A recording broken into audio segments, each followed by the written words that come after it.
Imaynallam llaqta masillaykuna, imaynallam qhichwa runakuna, imaynallam panillay, imaynallam wawqillay. Kunan punchawqa kachkanchik intichay punchawpiñam tarikunchik, iskay punchawpiña kay qhapaq raymi killapi.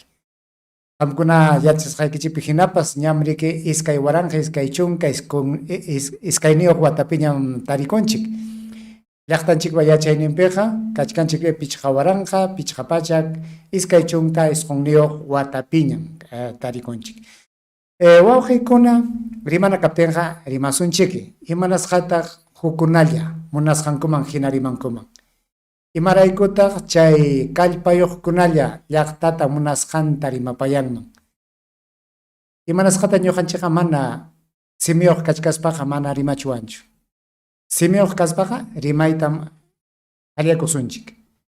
Kay Perú suyunchik manam kayna qhipachasqallaqa kanmanchu. Manam kay Perú suyunchik iskay kimsa runapa makillanpiqa kanmanchu. Kunanqa llaqtam kay Perú suyu purichiyta munachkan. Chayna kachkaptinpas manam wakin chay pisi runakuna, uchuy huñupi kaq runakuna manam munankuchu. Chaymi sapa kutilla, sapa punchaw, sapa killa, kay iskay waranja, iskay chunka hukniyuq watapiqa, kay wawqinchik Pedro Castillota mana llamkachirqakuchu. Manam allin llamkananta saqirqakuchu. Hipachayllam hipachakurqaku. Imatañapas rikurichimurqaku. Sasachakuyqa sapa punchawmi rikurimuq. Kunanqa chay rikchaq llamkay ichaya kay watapiqa chay rikchaq llamkay tukunman. Chaymantam kunan chaymantam kunan huk wawqinchikpa rimasqanta qhawaykunkichik. Ñuqapaqa allinmi paypa rimasqan, qhawasqayman hinaqa, uyarisqayman hinaqa, paypa rimasqanqa allinmi kaqninpim rimachkan. Manam hukuna hinachu chay imayna kasqan muyuchispan, llaqta pantachiyta munaspan, manam chaynatachu rimachkan. Payqa qhawasqanman hinam. Ima sasakuykuna rikurimusqanmanta, ima kay wawqinchik Pedro Castillopa kallpankuna kasqanmanta, imaraykutaq mana kay wawqinchik Pedro Castillo allintachu llamkachkan, chaykunamantam pay willakamuwasunchik. Uyarikunkichik, hinaspa chayman hina ichaya qamkunapas allinta penqastin wakin runa masinchikkunaman rimapayawaqchik. Ñawpaqta kay llamkaynin wiraqsichikuqtaraq qhawachaykuychik hinas chaymantaña churaykamusaq chay wawqinchikpa rimasqanta.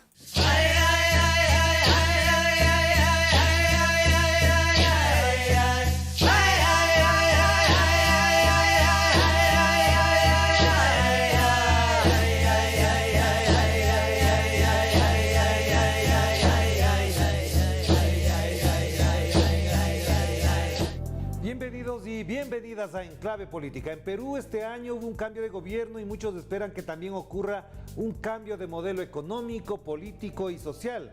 Un deseo latente que el 2022 deberá concretarse, dicen algunos. Aunque la posibilidad de una constituyente se aleja cada día más del debate político, la élite empresarial y los partidos desestabilizadores siguen en su campaña de zapa para intentar sacar del poder al presidente Pedro Castillo. Por eso es importante evaluar lo ocurrido en el año que termina para pensar e imaginar cómo se dibuja el panorama del 2022. Y por eso también hemos invitado al sociólogo y catedrático Nicolás Lynch, a quien le damos la más cordial bienvenida y de entrada le preguntamos si efectivamente el 2022 constituye un año positivo para los peruanos y para las peruanas. Bienvenida, Nicolás. Muchas gracias, Orlando, por la entrevista y un gusto estar en tu programa nuevamente.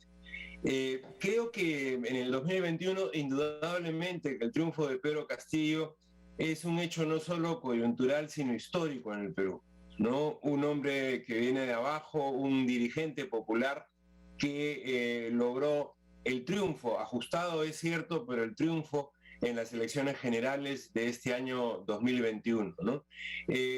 Como decía algún amigo, esto no es solo un hecho político, es también un hecho sociológico de primera magnitud en el país, ¿no? Un país acostumbrado a que sean las élites, en especial en los últimos 30 años, las que gobiernan como quieran el Perú, tuvieron una derrota, ¿no? en el primer semestre, ¿no? Ahora bien, esto que fue un éxito popular indudable, no ha tenido de inmediato los resultados esperados, tanto por un intento de zapa, por un intento de bloqueo diario, es importante subrayarlo diario, de parte de la derecha, tanto social como política, ¿no? En todos los órdenes, para impedir que Castillo gobierne, ¿no? Tratando de censurarle ministros desde el primer día, buscando crear escándalos constantemente, tanto en el país en general como en la administración, para impedir este gobierno popular. Pero también creo yo que han habido graves errores de parte del gobierno de Castillo, ¿no? Graves errores que tienen que ver en primer lugar con la precariedad de la coalición política que lo lleva al gobierno, que lo lleva a ganar las elecciones, ¿no? Las contradicciones que ha habido entre el grupo de Castillo, más asociado al sindicalismo magisterial, y el Partido Perú Libre, que es el partido por el cual él postula y gana finalmente las elecciones, ¿no? Cada uno que creyéndose dueño del triunfo electoral, y esto ha llevado a un desgaste que no ha permitido, en mi concepto, enfrentar de la mejor manera a la derecha en el Perú. Al mismo tiempo, digamos así, el amateurismo, la falta de experiencia política del equipo que llega al gobierno ha llevado también a errores en el curso del gobierno mismo, que han ido desde errores en la gestión hasta escándalos de corrupción que el gobierno no ha sabido enfrentar, no ha sabido manejar adecuadamente, usando más la táctica del retroceso frente a la derecha que la táctica de, bueno, la investigación cuando los problemas eran reales, o el confrontar, ¿no? Cuando a todas luces se veía que eran problemas inventados para impedir la gestión de Castillo, ¿no? Este conjunto de cosas nos han llevado casi al final del año a lo que ha sido este intento de vacar al presidente por parte de la derecha, ¿no? Que ocurrió los primeros días de diciembre. Felizmente no llegó a buen fin, no tuvieron los votos ni siquiera para poner el asunto al debate, ¿no? Se necesitaba una mayoría, una minoría de votos, aproximadamente el 40% de los votos para ponerlo a debate. Esto no fue posible de lograr por parte de la oposición de derecha. Un conjunto de partidos de centro-derecha no estuvieron de acuerdo y Castillo logró un triunfo, digamos, un eventual triunfo político, no definitivo, diría yo, un triunfo que tuvo que ver más con su capacidad de esquivar el golpe que de pasar a la ofensiva, ¿no? Entonces esto nos coloca en una situación complicada, en una situación difícil de cara, no diría solo al próximo año, de cara a las próximas semanas y meses, ¿no? En el gobierno del Perú. Claro, Nicolás, pero también hay un elemento con el que hay que jugar también el análisis de lo ocurrido en el 2021 y tiene que ver con que Perú está señalado como el primer país latinoamericano de la más alta letalidad con respecto a la COVID. ¿Cómo ha influenciado esta situación, este fenómeno del Perú, que precisamente cuando gobernaba el anterior gobierno las vacunas no se aplicaban directamente, el sistema de salud estaba colapsado prácticamente? ¿Cómo se ha podido afrontar esto y cómo ha repercutido esta situación en la vida de los peruanos y las peruanas? Bueno, el triunfo del profesor Pedro Castillo no es, digamos así, algo que sucede por coincidencia, no es una curiosidad, tiene que ver con las múltiples crisis que se habían acumulado en el país en los últimos años. Lo primero es la crisis del modelo neoliberal, cuyo síntoma más importante es la corrupción generalizada, en particular en la clase política, tanto regional como nacional, ¿no? Esto es algo que nos hace tener 4 presidentes en 5 años, 2 congresos, casi 3 con el elegido, es decir, una feroz crisis en las alturas en el último quinquenio que no era sino expresión de la crisis del modelo neoliberal signado por la corrupción, ¿no? Esta decepción, esta grave decepción de los ciudadanos, digámoslo así, ante la hegemonía que había tenido el neoliberalismo desde inicios de la década de 1990, es la que llevan a la elección de un candidato que plantea con claridad un programa de transformación como es Pedro Castillo. Recordemos que hay dos candidatos que se presentan de izquierda a las elecciones del 2021, Verónica Mendoza y Pedro Castillo, y Pedro Castillo logra, como dicen, correr por la izquierda de Verónica Mendoza, porque persiste en un programa que Verónica Mendoza al final intenta correr hacia el centro, ¿no? Entonces, bueno, esta persistencia de Castillo es lo que le da el voto popular, ¿no? Un candidato en un principio desconocido, pero que gracias a la firmeza de su afirmación, como lo ha señalado hace un momento, su planteamiento de un proceso constituyente, de una asamblea constituyente para tener una nueva constitución, etcétera, es lo que lo lleva a la victoria, por la gravedad de la crisis. Yo creo que había una convicción popular que no era nada más un problema de reformas inmediatas, necesarias, por cierto, lo que había que hacer, sino que había que plantear soluciones de fondo, ¿no? Entonces, en esta situación es que Castillo sale elegido. Y, como repito, gracias a este doble bloqueo, un bloqueo de la derecha y un bloqueo de sus propias fuerzas, Castillo hasta el día de hoy no logra empezar a gobernar con un programa de transformación, con un programa constituyente. Porque es curioso, tú decías, la Constitución no está en el debate. Yo creo que sí está en el debate, pero cada vez le ponen más impedimentos a Castillo para que lleve adelante su programa constituyente, ¿no? Felizmente hasta ahora no lo ha, digamos, puesto en el cajón de los recuerdos. Cada vez que le preguntan, él dice sí, ¿no? Pero al mismo tiempo, cada vez el Congreso pasa o aprueba más medidas que lo harían hipotéticamente imposible, ¿no? Claro, pero Nicolás, hay un elemento que también da cuenta de cómo se comporta el país político llamado Perú, y es el comportamiento también de la prensa en general, porque hemos visto incluso campañas, denuncias, escándalos forjados de los cuales se hace eco el gobierno, y en el campo de la comunicación la mayor crítica es que efectivamente no se ve, no se visualiza una política, una estrategia de comunicación que puede incluso bajar la tensión cuando no hace falta y elevar incluso el debate, la discusión de temas sustanciales para los peruanos. Me refiero, por ejemplo, al tema de la COVID, el problema de la producción, el problema de la economía. ¿Hasta dónde todavía tiene ese peso significante, determinante, esa prensa que está agudizando los conflictos cuando le conviene y ocultando los problemas de otra naturaleza cuando no le conviene? Te diría yo que hay dos elementos. El primero es el oligopolio mediático que existe en el Perú. Digamos, hay un grupo, el Grupo El Comercio, que controla el 70% de la prensa escrita, o sea, es dueño del 70% de la prensa escrita y del 80% de la televisión, tanto de la televisión abierta como de paga, ¿no? Entonces, tenemos, digamos, este monopolio que impone su agenda en general en el país y en especial la agenda diaria de la política nacional, ¿no? Y curiosamente otros grupos, hasta hace algunos años, el grupo La República, por ejemplo, ¿no? Que tiene un diario muy importante, algunos otros menores e intervención también en la prensa, en la televisión de paga, que curiosamente se suma a muchas de las campañas del comercio.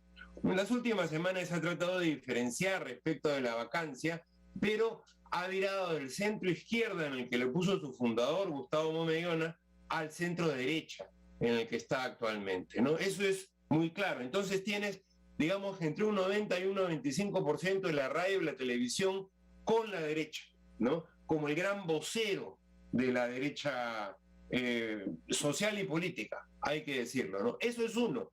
Y dos, es la propia, ¿qué te digo?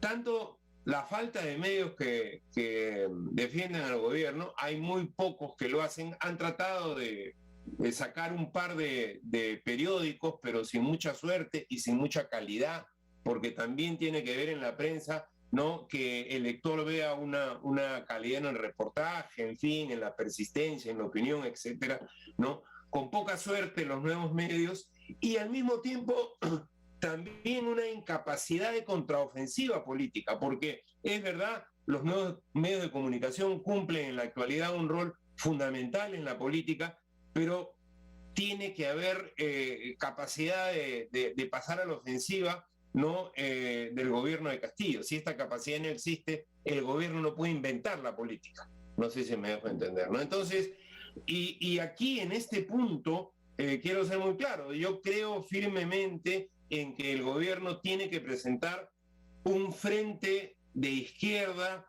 transversal. No se puede excluir a nadie. Tienen que terminar esas rencillas en algún momento muy agudas y lógicamente incentivadas desde la derecha entre diversas facciones, en particular entre Perú Libre, el partido que llegó a Castillo, y el grupo con el cual él gobierna en la actualidad. Y lo he dicho también varias veces por escrito, en televisión, tiene que haber una táctica de parte del conjunto de la izquierda de apoyo, pero también de señalamiento de los problemas que existen, ¿no? Para que el gobierno desarrolle su propia capacidad de crítica, autocrítica, y repito, de volver a pasar a la ofensiva, porque actualmente está a la defensiva con una cierta calificación política, Claro. ¿no? Cosa que es ausente hoy día. Hagamos la primera pausa, Nicolás, para volver enseguida a analizar en perspectiva cómo se maneja, cómo se mira, cómo se observa la posibilidad de que un año 2022 recupere no solamente el prestigio de la gestión gubernamental del presidente Pedro Castillo, sino que también en esa perspectiva cómo se comporta la clase política, los partidos, las organizaciones, cómo se van a comportar en este próximo año. Estamos de vuelta aquí en Enclave Política. Vamos a seguir conversando desde Lima con Nicolás Lynch a propósito de lo que ocurre en Perú. Y de entrada, Nicolás, un elemento que es clave es cómo se puede valorar, calificar la experiencia en el cargo de presidente de Pedro Castillo. ¿Le va a servir esta experiencia para afrontar de nueva manera, con otros elementos, con otros ingredientes, la gestión del 2022 o por lo pronto se prevé que será en la misma tónica? Mira, yo creo que el profesor Pedro Castillo encara dos caminos.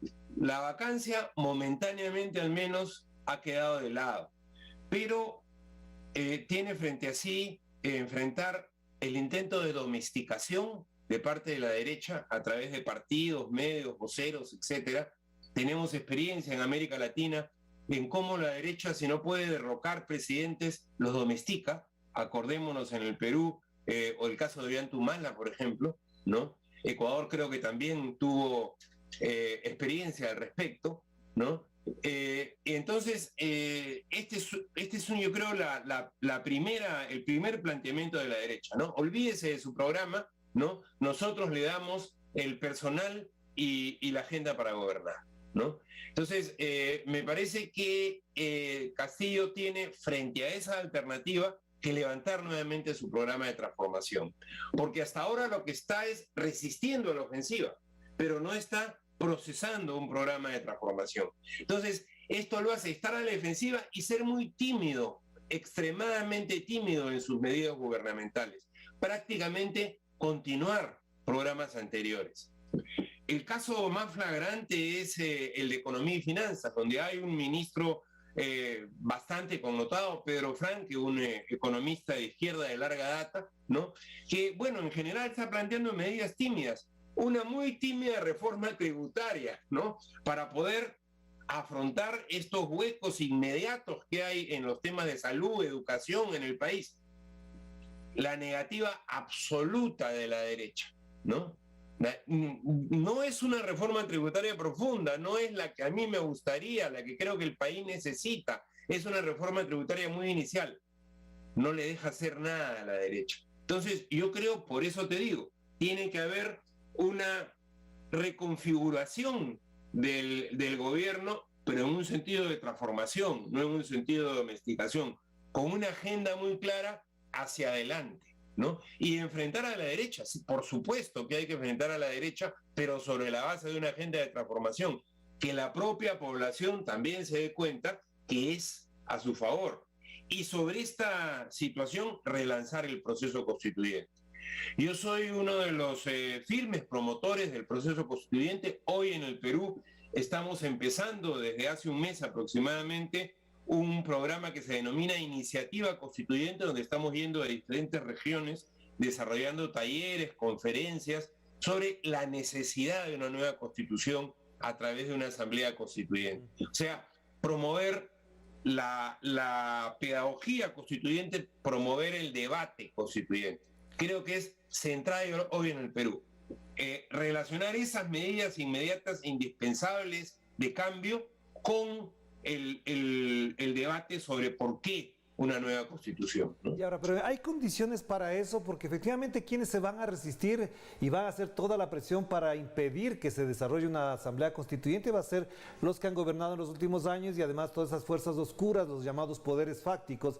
¿Hasta dónde desde el gobierno, con el gobierno o paralelamente al gobierno hay base sólida, fuerzas populares, fuerzas políticas, académicas, estudiantiles, gremiales que puedan facilitar, allanar el camino hacia la constituyente?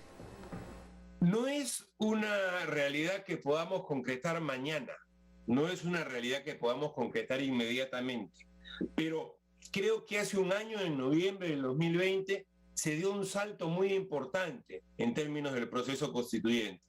Este pasó de ser un debate de expertos a favor o en contra de una nueva constitución a corearse en la calle por primera vez, ¿no? Cuando este breve gobierno de derecha de Merino, el que era en ese momento presidente del Congreso, que trató de hacerse de la presidencia de la República y salió la población a la calle, especialmente la juventud, ¿no? Y por primera vez se empezó a corear nueva constitución, asamblea constituyente.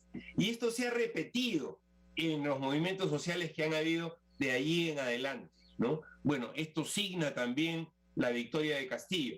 Y por más que en estos momentos no se dé la correlación para llevar la bandera adelante, tanto porque hay una traba gubernamental como porque hasta ahora la contraofensiva de la derecha ha sido más exitosa que la labor de gobierno de Castillo, si bien esto es real, ¿no? La bandera no está enterrada y hay que llevarla adelante. Si no se puede en lo inmediato convocar a una asamblea constituyente, desarrollar el debate constituyente para que el movimiento social en un determinado momento sea lo suficientemente fuerte para pasar con esta bandera a la ofensiva.